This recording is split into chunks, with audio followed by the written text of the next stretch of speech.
Good morning and welcome to STL History Live, Missouri on the Move, 2 centuries of transportation.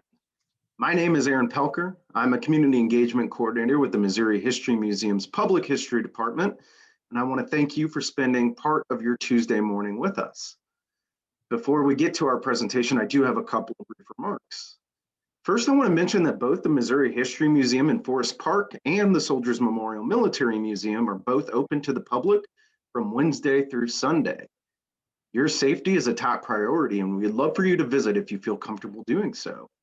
Advanced free reservations are required to visit all our locations, but please visit MoHistory, that's mohistory.org, to plan your visit and reserve your free tickets. Next, I want to mention that today's program is presented in conjunction with the museum's Mighty Mississippi exhibit. That exhibit is only with us for a few more months, ending its run at the Missouri History Museum on June 6th. So please be sure to reserve your free tickets to see that exhibit. Also, I would like to thank our museum members and the Zoo Museum Tax District for their generous support for both our exhibits and our programming. We wouldn't be able to host programs like this morning's without their contributions. Lastly, before I turn it over to our presenter for this morning's program, I do want to explain a few of the features you'll find on Zoom that may be helpful this morning. First, this will be about a 40-ish minute presentation with some time at the end for audience Q&A. You can submit your questions for our speaker through the Q&A dialog box on your Zoom toolbar. We're also happy to offer closed captioning through Zoom. To enable closed captioning, simply click the CC button on that same Zoom toolbar that you can submit your questions through. And finally, at the conclusion of the program, we hope you'll complete a short survey that should automatically open in your internet browser. So please be on the lookout for that, and we appreciate and look forward to your feedback. With that, I'd like to turn it over to this morning's speaker, Ron Ells, aka Johnny Rabbit. So thanks again and enjoy. Take it away, Ron. Whoa, thank you, Aaron. Thank you for that great introduction. Look at that beautiful wall behind you, Aaron. Did you paint that yourself? It's gorgeous. I had a little help, but yes, I did. All right. Well, here we are. We're going to get started. We're going to take a quick trip, and we're going to go back before 200 years ago, just to kind of set the scene for transportation as we were on the move in Missouri and still are. Now that the grip of the pandemic seems to be weakening, we hopefully can get back to life the way it was, including going where we want to go. Today, we'll present this retrospective look at 2 centuries of transportation, and it's the year of Missouri's bicentennial. So I thank our Zoomers for participating, and we'll welcome your questions and comments following the presentations, as Aaron said. My thanks as well to the amazing Aaron and the archivist of the Missouri Historical Society, to Gwen here in our St. Louis studio, and to our producers, Eric, Shelby, and BK. They are calling the shots actually all the way to New York City right now. The Show Me State has always been on the move from the start of statehood 200 years ago to the present day. And today we're going to touch on several topics: riverboats, bridges, trains, cars, etc. So to set the stage for what was to come, we have to acknowledge some people. We acknowledge the French explorers, Joliet and Marquette, whose exploration of this territory started way back in 1673 and would, in 1735, lead to the first permanent settlement by European adventurers in Missouri. That was St. Genevieve. The first Spanish lieutenant governor arrived in what would become our city in about 1770. Then the pursuit of fur trading would be the primary raison d'etre for our founding city fathers. They were Laclede and Choteau. They created the Post of St. Louis for that work. Later, in 1804, William Clark and Meriwether Lewis started their Western Tour of Discovery exploratory travels from St. Louis that began with their monumental ascent of the Missouri River. The relationships with Indian tribes such as the Chickasaw, Fox, Sac, Iowa, Shoshone, Osage, and many others was absolutely legendary. Oh, look at this, our fashion model. It's an artist's conception of Meriwether, posing as a fashion icon, I would say. It's Mr. Lewis, all decked out in an official Shoshone dress that he was given. That was in 1807, which was 2 years before his mysterious death. And now this is a sketch. This is made by a member of the Lewis and Clark expedition. These, we're told, were less than friendly Comanche Indians, and they greeted Lewis and Clark on the bank of the Red River. Now, this was not in Missouri, this was in Texas. Oh, by the way, William Clark would live on in St. Louis until he passed in 1838, so he certainly saw the founding of our state. Thomas Jefferson, who appointed the Lewis and Clark expedition, saw Missouri become a state as he lived until the 4th of July, 1826, which was the exact day that John Adams also died. A year after the Corps of Discovery got underway, Zebulon Montgomery Pike and Company left St. Louis by pirogue riverboat to seek the source of the Mississippi. The following year, he departed from here to explore the southwestern section of the Louisiana Territory, where he discovered the mountain that bears his name today. Pike was killed in action in the War of 1812, but his name would live on in St. Louis. I'll tell you why in just a bit. Well, by the time Missouri became a state, the city's population had burgeoned to over 66,000 inhabitants, and streams of settlers continued to pour in from the south, with an ever-increasing number coming from the middle and eastern states. By the mid-19th century, eastern Missouri also welcomed a great and growing number of people from Germany and Ireland, as well as Italy, England, Canada, Scotland, and more. With all these folks seeking a new home here and beyond in the state, Missouri was known as the Mother of the West. And the Mississippi and Missouri rivers gave them easy natural highways through the state and to Western territories. Some of the early river craft then included the canoe, the pirogue, the bateau, the flatboat, the keelboat, and pretty soon the steamers would come along. Here we have an adventure on land in Indian country. Brave travelers would soon depart the western part of Missouri, a lot of it out of St. Joseph, for Kansas and points west on stage coaches, such as this one that belonged to the John Butterfield Overland Mail Company. We see it here in the bustling community of Hays City, Kansas, which was co-founded by Buffalo Bill Cody. It's possible that members of the Arapaho tribe were eyeing up our group on this filled capacity conveyance. That would have been quite a trip. Well, let's go cruising up the river, chugging past St. Genevieve and headed to our town's wharf in 1817. We have the steamboat named for the explorer Zebulon M. Pike. Its claim to history fame is it would be the very first steamboat to arrive in St. Louis. The drawing was made by noted local historian, author, artist Norbury Wayman, who wrote a really great book about the river transportation of the past called Life on the River, a pictorial history of the Mississippi, the Missouri, and the Western system. It has over 900 illustrations.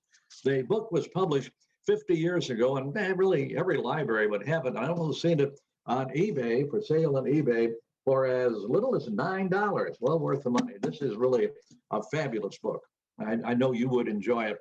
Well, now we travel back 160 years to the year 1861. Well, this is a look at the, let's see, now where are we? I'm sorry, I want to make sure I've got the right picture there.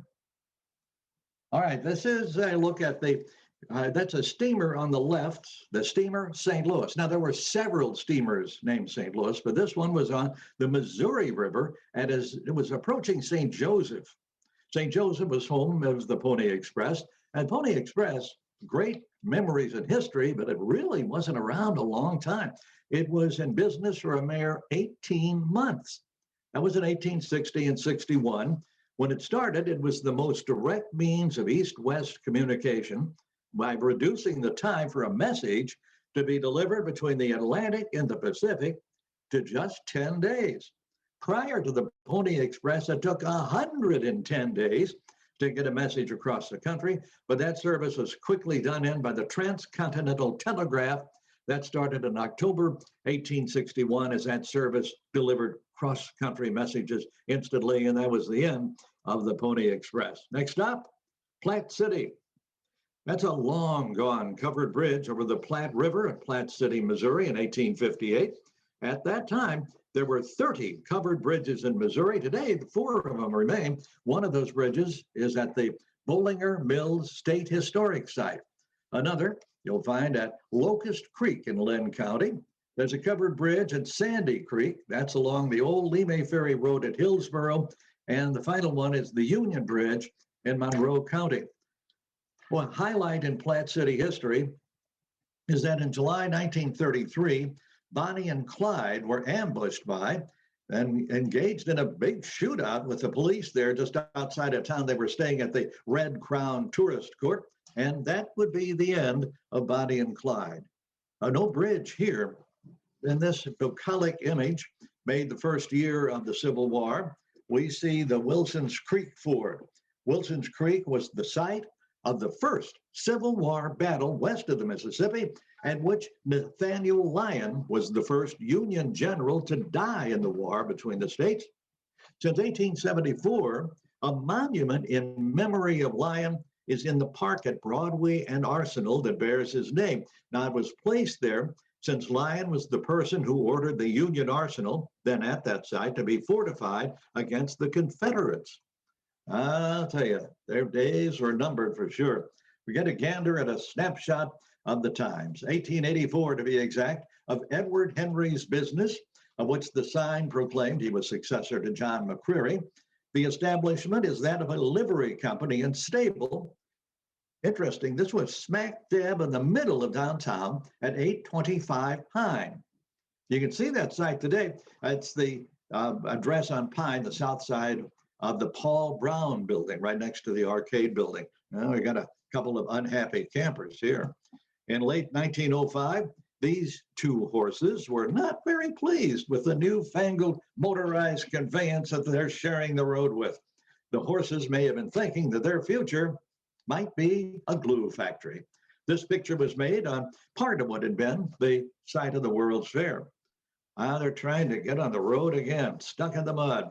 An off-the-road driver who had a little too much confidence in the horsepower of his rig was getting help from some real horsepower, and I would imagine the mighty steeds were kind of getting a laugh out of this. It's moving day. And it's a big job. The job of transportation, an unusual one. It's an 1898 scene here, and the N.E. Marks House Moving Company of 4246 Natural Bridge is using 12, count them, 12 workhorses for the tedious process of moving that house that's on the left. It's been raised to a bed of a wheeled wagon going somewhere to a new location. And reports are the horses and their handlers were a bit worried as they heard that that big 3-story brick building was going to be next for the being moved. I don't know if that really happened. Well, like a bump on a log, here's a guy possibly daydreaming of faraway places. There were many types of steam-powered vessels churning away in the Mississippi, such as this W.C. Mitchell. This was a towboat. We get a glimpse of her in this peaceful scene. New Madrid is the location. The year was 1907, and that vessel was around but destroyed by fire in 1945. Speaking of fires, here's another victim of a conflagration. It's the then new steamboat Carondelet, as pictured in this 1858 daguerreotype by Thomas Easterly of St. Louis. This boat and the larger Grand Republic, which were docked next to each other, were destroyed by fire in September of 1877. Well, so to speak, your check's in the mail. Maybe it's coming to you this way. This is a look back at 1890. And the port side of the city of Monroe, a side wheel packet steamer, which was an official transporter of the U.S. mail. It plied the Mississippi between St. Louis and New Orleans, but suffered serious damage in the cyclone that hit St. Louis on May 27, 1896. The boat was rebuilt in 1903. It got renamed the Hill City. In a few months, converted into an excursion boat renamed the Corwin H. Spencer, and it ran trips to the 1904 World's Fair. In a little less than a year, the vessel was destroyed by fire. America at war with itself. There have been several vessels, as I said, named St. Louis, starting with the sloop of war, USS St. Louis, which was commissioned in 1828. But the one we have here from exactly 160 years ago is the ironclad, steam-propelled gunboat, the USS St. Louis. It was built in James B. Eads Union Marine Works in Carondelet.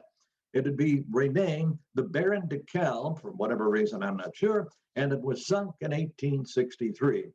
Wow, it's a riverfront traffic jam. This is another Tom Easterly daguerreotype image of our riverfront from 1852, 22 years before Eads Bridge would open. There's a lot of smoke from that forest of stacks, plus plenty of noise and animated activity on Old Man River.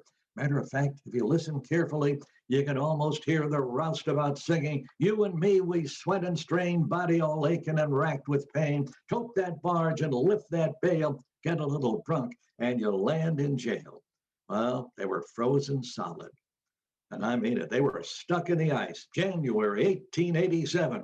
The railroad transfer steamboat John Trendley, owned by the Samuel Wiggins Ferry Company. Incidentally, that firm dated to 1819, but it was older than that. Wiggins purchased it from a James Piggott, who started the ferry boat business here in 1797. Well, you can blame it on the ice gorge. Also, in the wintry winter of 87, the steamboat Baton Rouge crushed the U.S. lighthouse launch named Ivy. And just in case you haven't noticed, every riverboat, big or small, had a name, and they still do. For a whole lot more about the river, we suggest, as Aaron mentioned, that exhibition, The Mighty Mississippi, going on now at the Missouri History Museum, but for a limited time. So hurry before it's over. Well, we'll go rolling on the river. Even into the era of the music of Ike and Tina Turner, Missouri had several massive excursion boats, with the better recalled of them being on the Streckfus steamer line. Here we get a glimpse of a 1925 race between two Streckfus steamers as they neared the McKinley Bridge. It's the Queen St. Paul and the JS Deluxe. If you placed a bet on the Queen St. Paul, you were a winner. Well, gone, but not really gone. The president, originally named the Cincinnati when it was built in 1924, first traveled in the Ohio River and then the Mississippi River. It was around until 1933 doing that, when Streckfus Steamers bought the vessel, completely rebuilt it, and moved her to St. Louis, where it went up and down the river from here until she was moved to New Orleans in 1941. In 1958, the president, with the temporary name SS New Orleans, was in the Elvis Presley movie King Creole. She came back to St. Louis in 1987, and then in 1990, the big boat became a casino with the home port of Davenport, Iowa. She's gone from the river, but now the vessel, which was cut into pieces in 2009, is still around, again in pieces, in a farmer's field near St. Elmo, Illinois. They say they're someday going to rebuild it and get it on the river. I don't know if that's going to happen. This is when cool was really cool. When the Side-Wheeler President made its maiden cruise, we get a peek at the boat's very chic wicker lounge. The streamlined exterior and interior design of the president was the work of St. Louis Southsider Maisie Krebs.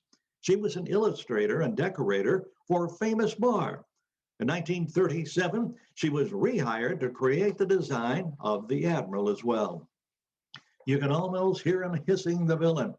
Our riverfront goldenrod showboat was almost a twin of this floating theater, the New Sunny South, which dated to 1905. That was on the Ohio River.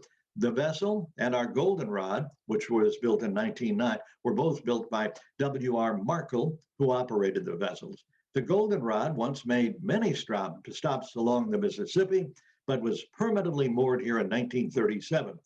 In 1985, the showboat, which was the largest such showboat in history, was moved to the Missouri River and St. Charles.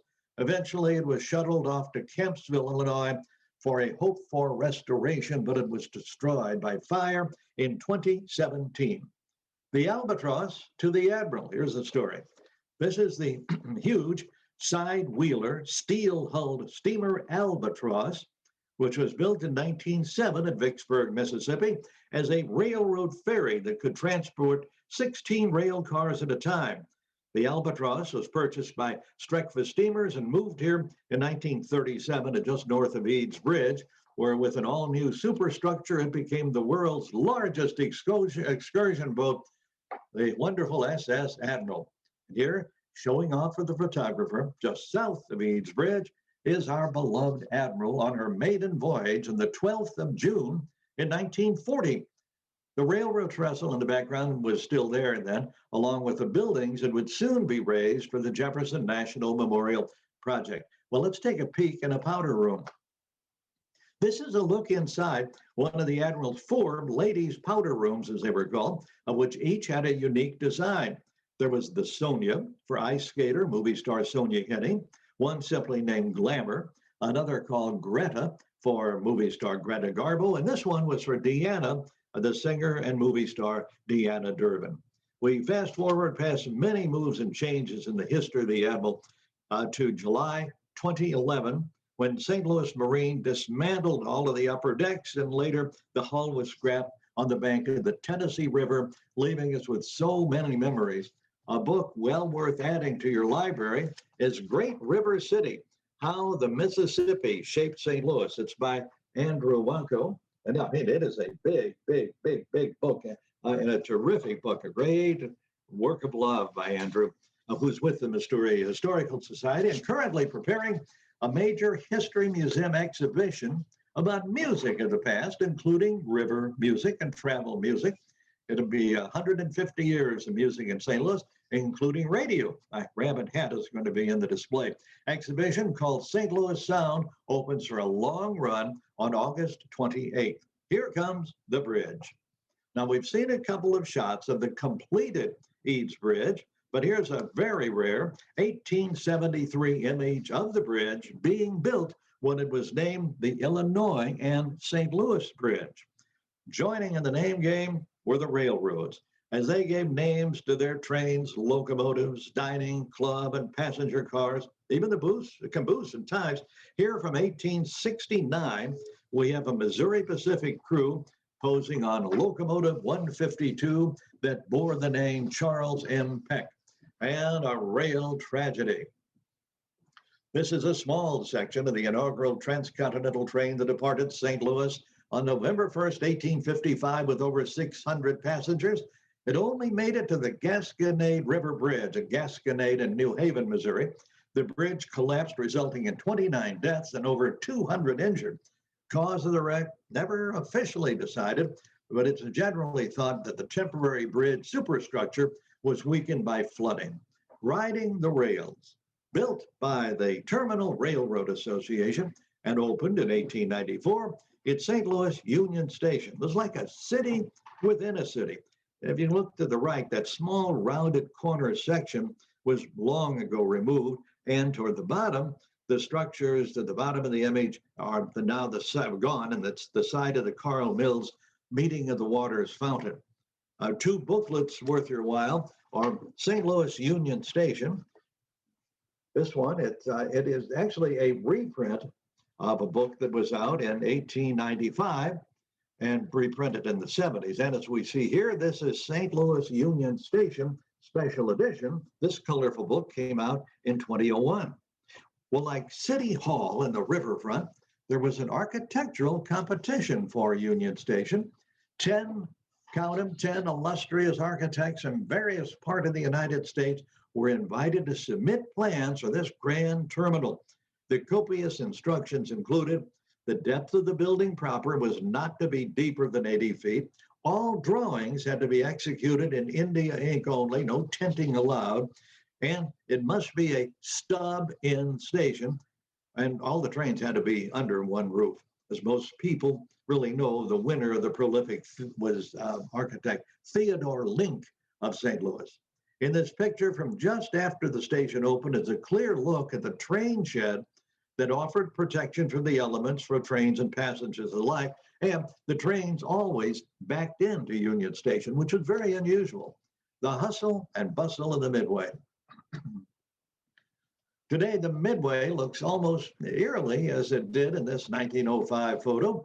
We're looking west at 20th Street, which was planned as both an entry and exit. 18th Street would be an exit only. Market Street was the main entrance at that time for Union Station. And as we see, look at those hats. Hats were definitely in vogue. The wonderful end came to World War II. In this picture from the head house to the shed, this was in late 45, we see a mass of happy military passengers and those there to welcome them home. I can tell you firsthand that rail transportation in the war years was very busy, very crowded. It was not unusual to have to stand for much of your trip or all of it, or to sit in your suitcase or even sit in the vestibules. A dining car special. This is a menu from October 25th of 45 for the Burlington routes, Mark Twain Zephyr. It was lunchtime between St. Louis and Hannibal. The deal was to honor the 10th anniversary of the train. Some of the cleverly themed Mark Twain dishes were Becky Thatcher fruit cocktail, Life on the Mississippi catfish, American claimant tartar sauce, mysterious stranger potatoes, roughing it cornbread, and Injun Joe's coffee. Well, they're waiting for the train to come in.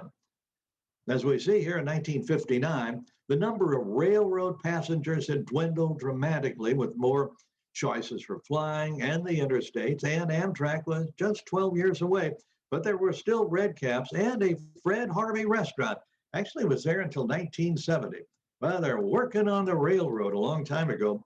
This group of rail surveyors and workers from 1910, they're planning the White River Line of the Missouri Pacific. This was in the Ozarks. All right, smile for the birdie. Here's a posed picture from the turn of the last century of some townsfolk and Missouri Pacific employees at the Eureka train station. That line opened to Franklin in 1853. Franklin is now Pacific, Missouri. Well, they certainly had tunnel vision. Works well underway in 1928 as Mopac's Gray Summit Tunnel is being constructed. It provided a second parallel track on their very busy St. Louis to Kansas City main line. Plus, this track was less prone to flooding. This picture is looking west. And there was success. The tunnel opened in 1929, and from 1931, we see the Missouri Pacific's crack train, the Scenic Limited. They were streaming now to Kansas City. Well, earlier than that, before this time, carloads of beer were being ready to be delivered. Both Anheuser-Busch and Lemp had their own freight railroads in the days prior to Prohibition. Here we see boxcars of Falstaff and Lemp beer in front of the grain elevators of the brewery of Lemp. Well, the beer is gone, but the elevator, they're still there. They're near the west end of the old Lemp complex at Cherokee and Broadway. For info on old breweries and a lot of other stuff, we suggest you look at Chris Nofziger's website, St. Louis Patina. It's Dedication Day. Making its way next to the Mississippi and under the bluffs, we see a very special train. They were bringing guests to the dedication of the Elsa campus of the Principia. That was in 1935. The train was on the Chicago, Peoria, and St. Louis rail line. Kansas City, here we come. In 1926, it's the Wabash Railways having a train pulling away from the old Wabash Chicago, Kansas City station that was on Delmar. That's gone, but the spirit of progress took over. In 1926, we have the cover of a dedication program for the grand and gala opening of the new Wabash station, which officially would open when it was finished in 29. Wabash promoted that they used anthracite coal in their locomotives. They probably got a cash kickback for doing that. The city of St. Louis, in the city of St. Louis, it's the snazzy, sleek Wabash Streamliner City of St. Louis in 1946 as it makes its way through Forest Park to the new Delmar station. In a letter I got last week from former area resident Peter Mayer, retired CBS Radio White House correspondent, he recalled when Wabash had lines named the Cannonball, the Bluebird, the Banner Blue that had Chicago destination. The Gulf, Mobile, and Ohio trains to Chicago were the Ann Rutledge and the Abe Lincoln, plus the late night Illinois Central Green Diamond started at Union Station, but made a quick stop at their station in East St. Louis before it really got underway to the Windy City. Who could have predicted at this time that the Wabash, when actually got its start all the way back in 1837, would reach the end of the line in 1964? A lot of those tracks are still around and they are now used for Metrolink. Well, this company was, as the sign says, a service institution. This is a photograph from 1951 of the Missouri Pacific train station on Vandeventer, just northeast of Tower Grove Avenue. At this station, Mopac, the home of the Eagles, had the ticket counter and waiting room, as you see here at street level, but the trains were one flight down, and the big neon signs were quite the landmarks. That station configuration was the same with the Frisco passenger station, which was just a few steps away right on the corner of Vandeventer and Tower Grove, in which they also had a very notable three-sided neon sign. Well, to the left, you'll see a painted sign. An image reminded me of 1949 Nash we had from Nash, Missouri Corporation, 2323 South Kings Highway. Sad to think of all the railroads and all the car companies we once had that are now fast fading memories. Kansas City's Union Station. It's a great building. It's a terrific edifice in Midtown Kansas City, which opened in 1914. And like our Union Station, it's undergone many transformations. Today, it's primarily an entertainment venue, but it's still a train station serving 6 Amtrak trains a day. 2 are to St. Louis and back. And there's current legislation proposed to cut the St. Louis, Kansas City service in half. That's before the legislature right now. Now, this was not a water main break. Look at that, a fun-loving foursome out for a 1909 Sunday drive in their brand new made in St. Louis Doris motor car. They're fording a peaceful section of the Current River near Van Buren in Carter County, Missouri. Well, roads aren't all that they used to be, thank goodness. We see the very happy Mr. and Mrs. J.F. Kraft of Hannibal out for a 1901 bumpy joyride in a steam buggy that the crafty Mr. Kraft created and built. The steam engine and the boiler are behind the seat. This was at a time when it was kind of a toss-up which was going to be the most successful engine. The choices: gas, steam, or electric. Well, obviously gas was the winner, but it seems electricity may win out by the mid-21st century. Look, Mom, no seatbelt. Uh-oh, this not all that cheerful threesome is out for a fresh air drive on Armour Boulevard in Kansas City in a 1904 Knox, which had that interesting so-called mother-in-law seat in front. With a quick stop, you can imagine the consequences. Locally, the Knox 4-cylinder waterless car was available here from their showroom at 4230 Olive Street, which 60 years later, in 1964, was in the heart of Gaslight Square, when it was the location of Marty's, a nightclub owned by singer and entertainer Marty Bronson, who will have a spot in the St. Louis Sound exhibition at the History Museum. Is this a roadblock? Nah, actually, it's just a Saturday afternoon get-together for some stylish people preparing for a road race on Olive Street Road, just outside of Oscar Brackman's Roadhouse, complete with, it's in the background there, an Anheuser-Busch sign. Some things never change. The fine folks in this curious contraption made by St. Louis's Success Motor Car Company are long gone. But look, there's the statue of Frank Preston Blair Jr., still today, waving to passerby as he's done since the monument was erected in 1885. That house peeking out from Lindell is also still there to see. This scene is at the northeast corner of Forest Park Caddy Corner across from the Chase Hotel. Yeah, boy. Bad news for a jaywalker who bites the dust. Don't worry, though. This is just a still from a film of a staged accident that took place in the 2700 block of Lucas. The movie was made to demonstrate the danger of driving over the speed limit, which at this time, 1905, was 7 miles an hour. Oh, that is a 1905 Pierce Arrow that they're in. But this is the real thing. Oh, boy. These confused drivers and onlookers waiting for AAA to show up. It's from 1907. They're evaluating what to do next in this actual accident that occurred in Blackjack, Missouri. Well, they're off to the fair. Interesting conveyance here. This is a special train shuttle whisking people to the 1904 World's Fair. Trains were very big for the fair. This was a predecessor of AutoZone, I assume. On a very brisk winter's day, we see Mr. A.L. Dyke. He's in the back seat of this 1903 Pope Toledo, which, by the way, was not the forerunner of the Pope-mobile. The car is in front of the first location of Dyke's Auto Supply House, which was the very first business of its type in America. The location is 2109 Olive Street. Dyke was the first in the USA also to print an auto parts catalog.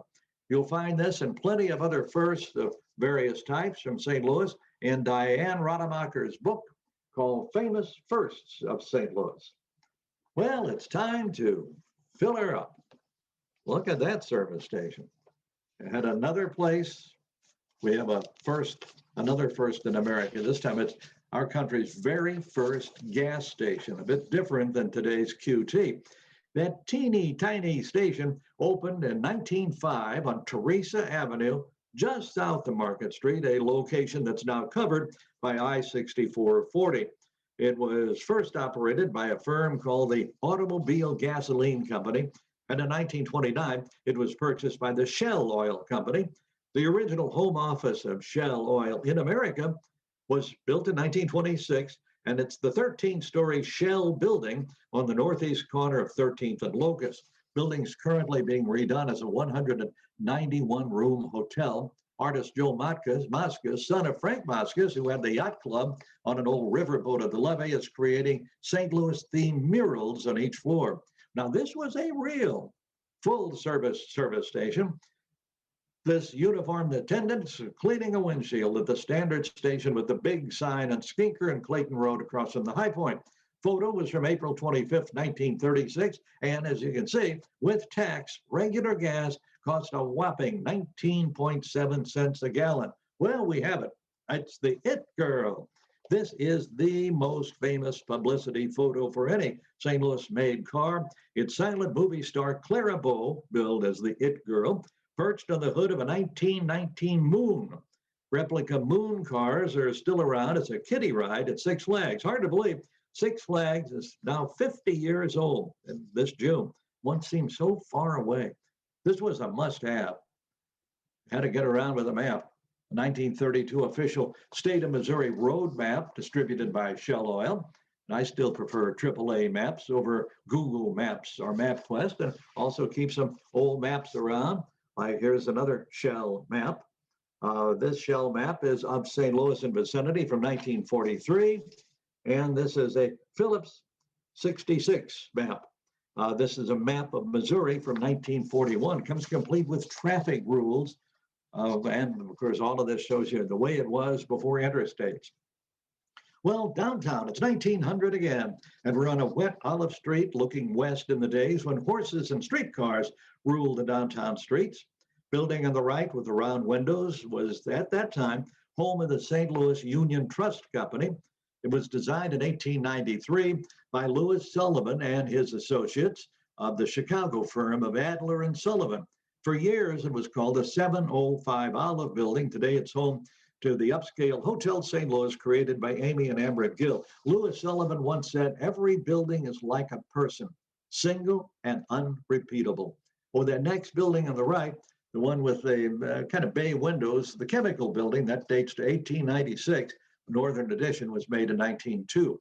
It's of comfort to know that these two late 19th century classic structures are still with us, and it's well worth the time to pay them a visit. The vehicles in Olive will look a little different today than they did in this image. Now we have a little view west from the Chemical Building. In the early 20s, horses have made way for cars. Streetcars, though, they were busier than ever. Arcade buildings on the left, Frisco Building, Frisco Railroad's in the center, and what we now call the old post office is on the right. Note all the pedestrians out for a walk on the south side of the street. Must have been lunchtime. We have some ghosts of the past, taking you back to the early teens of the 20th century for a look at 12th Street traffic in front of the Jefferson Hotel. Cars were becoming more common, but there were still plenty of horses. So, in those days when crossing a street, you needed to watch where you were stepping. The Jefferson remains in limbo. Once again, it seems as maybe the 118-year-old building will be getting a new lease on life. We hope so. The times, they were a-changing. In 1896, a major mode of transportation was about to change, as before long, mule and horse-drawn streetcars would be sent out to pasture by the electric streetcar at the controls of the Jefferson Avenue car. Maybe that, I don't know, could be a young Joe Edwards. I'm not quite sure. 3 cheers for the USA. Soldiers and civilians are clambering to the top of a People's Motor Bus Company double-decker bus following a 1923 patriotic rally in Forest Park. The land before the arch. Well, from the 40s, we have a look at the area that would in part become the Jefferson National Expansion Memorial. During weekdays, it was a giant parking lot for cars and buses. And on the left, you can still see the railroad trestle that was just west of the cobblestone levee. A lot of changes were on the way pretty soon. Going to town, all dressed up with someplace to go, or the folks taking a public service company bus as they head downtown in the 40s in the Park Southampton and 39th Street line. There's a Mississippi Valley Trust ad down front and plenty of other ads to read on the side. Destination, Kansas City. For 1937, we see this cute little Missouri Transit Company bus, complete with window curtains, pulling out of the Greyhound Line's bus terminal and depot building at Delmar and Broadway that they shared with Union Market. And this is a promotional map, this time for McKinley Bridge. It's their Auto Trails map of St. Louis in 1930. Bridge, one of the many streets and bridges that had U.S. Route 66 alignments. At this time, Route 66 was just 4 years old. Ted Drewes wouldn't open on Route 66 until 1941. And here comes Route 66, continuing to span. Here in 1933, it's another section of the highway. This was near Pacific, and this is that same area 113 years later. The first Ford Motor Company plant outside of Detroit wasn't built here. It was built in Kansas City in 1912, but 2 years later, Henry opened this 5-story Model T factory at the southwest corner of Forest Park and Sarah. It's still there. See the USA in your Chevrolet, as Dinah Shore used to sing. This is the 1941 overview of the General Motors Chevrolet Motor Division at Fisher Body Plant at the northwest corner of Union and Natural Bridge. A year later, World War II took over, civilian auto production stopped, and the plant was dedicated to the manufacture of military vehicles. Interstate or no interstate, in 1964, there was still plenty of interest in the main street of America. Joplin was part of the magic of the Mother Road. Looking back with this postcard to downtown Main Street in Joplin, we see the venerable 9-story Connor Hotel on the right, at which many Route 66 travelers had stayed. The Connor was built in 1906. It's best recalled today for its unexpected total collapse in 1878, killing 2 people. Another rest stop for motorists, well, it's the Smith Brothers Motel. That opened in 1930. We're seeing it here in 45, the year it became the King Brothers Motel. It was right at highways 4061 and the Lindbergh alignment of 6667. More highway travelers meant bigger motels. 1959, the Albert Pick Hotel in Bridgeton near the airport at 4625 North Lindbergh. At the time, Pick also had the Melbourne Hotel and the original Mark Twain in St. Louis. Well, let's rewind a little for an air flight. We're about to take this guy to the air, former President Theodore Roosevelt, 1910. He's better to pose for the cameras. And oh, that's to the left with his back to us is a very famous pilot, Arch Huxley. And Teddy was the first U.S. president to fly in an airplane.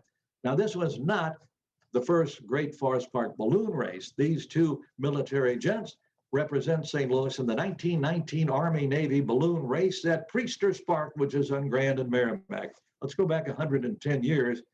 110 years. This is, 101 years. 1920. That's Lambert Field. That's how it looked. Lucky Lindy would get his start in the skies, delivering the mail. Here's a 1921 Greater St. Louis Endurance ship on a St. Louis to Chicago mail plane. The new and the old together, a daredevil pilot in 1911 is showing off for the passenger of the new steamer St. Louis on our riverfront. Oh my goodness, look up in the sky. 1923, workers in the Railway Exchange Building got quite an eyeful as the lovely daredevil Marie Meyer stood on the top wing of this biplane, was part of an air show of her flying circus. On the road in the air, Ryan Aircraft Company that built Lindbergh Spirit of St. Louis came up with this novel concept for the traveling businessman. And it came with typewriter and whatever it took. Unfortunately, it didn't offer Wi-Fi. Back to Lambert, just a few years later, in the 1930s, the field was getting bigger. Up and away with TWA. A couple of passengers and carry-on set to be loaded onto a Douglas DC-1 at the Kansas City Fairfax Airport in 1934, destination St. Louis. The jet age comes to St. Louis. The original McDonnell aircraft, the Spirit of St. Louis, shown here in 1945. That's test pilot Woody Burke on the left with the McDonnell exec Bob Elwin. And the space age came to St. Louis. 1962, we see the Mercury 7 astronauts posing with the McDonnell Mercury space capsule and going for a little ride in 1962. James McDonnell is giving a personal tour of McDonnell aircraft to a very special guest. Now it's your turn with your question and comments, and Aaron is here to administer whatever it has that he has to administer and get us the questions and so on. We certainly thank everybody for taking this trip through time and transportation in 2 centuries of Missouri. Aaron? Thanks, Ron. That was great. So I'm going to leave it open. We do have one question so far that from Peter. He asks, Mr. Els, please describe your research process for this fantastic program. Where do you do your research, especially during this pandemic era? I make it all up. Not really. Where do I do my research for this? Well, the photographs in this program, they all came from the Missouri Historical Society. Over a period of time, I've had some of these photographs for at least 5 or 6 years. As far as research on it, it's done basically from my library of books. Fortunately, we got a lot of books about a lot of subjects because it's too hard to get out to go into libraries and archives today. So it would be, if I didn't have these books, it would be pretty darn impossible to come up with this stuff. So thank you, Peter, whoever you are and wherever you are, for that question. I appreciate it. And it does take time. It doesn't happen overnight, as my wife can attest to. I'm not seeing any. Okay, there's actually one question just came in from our good friend Mike Truax. Oh, Mike, Mr. World's Fair himself. He asked, did the 1904 World's Fair provide any amazing innovations in transportation, or did it just primarily highlight improvements to current transportation, i.e. trains, cars, trolleys, etc.? Well, since I wasn't there and Mike was, he'd be a better person to answer it than me. Certainly there were things about the future. It wasn't all about the past or everything that was just going on at the time. There were a lot of new things, predictions, things to come. That kind of reminds me of the book, The Shape of Things to Come. Not as far as transportation is concerned, but as think of radio, that Tesla had a radio tower there. This is way before, this is almost 20 years before commercial radio and about 10 years, so now about 7 or 8 years before experimental radio. So that was the first. And there were other things that were introduced there that some would become very successful, like fairy floss. Fairy, nothing to do with transportation, but that just came to mind. That became cotton candy, introduced at the World's Fair. So especially in the halls of electricity, things like that, you would see things that would predict the future. I hope that helps, Mike. And if you have any, Mike has any comments on that, because he really is the #1 expert today on the 1904 World's Fair. And this is more of a comment, not so much a question, but we had somebody anonymously, they did not leave their name. They said, thank you, Ron Els. I never get tired of hearing you talk about various topics. You are a St. Louis treasure. Oh my gosh, how nice. Well, whoever you are, Mr. or Miss Anonymous, thank you. I'm very honored and very pleased and always happy to do these programs, put them together and have them so people can really learn about our past, our city. How did it develop and what's going on? And sometimes we are kind of able to predict what might be happening in the future, which reminds me, it's election day today. That's all I need to say. And I think that's a great place to wrap it up. I'm gonna just share something real quick with all our participants as we leave today. We did have one last comment that I'll mention. He said, from Mike Truax, our good friend. He said, really enjoyed all the historic photos of transportation around St. Louis. So Oh, good. thank you. Thank you, Mike. Thanks to everyone. And I do want to say thanks again to Ron, Johnny Rabbit for this fascinating look at the history of Missouri transportation. And I do want to thank all of you for tuning in this morning.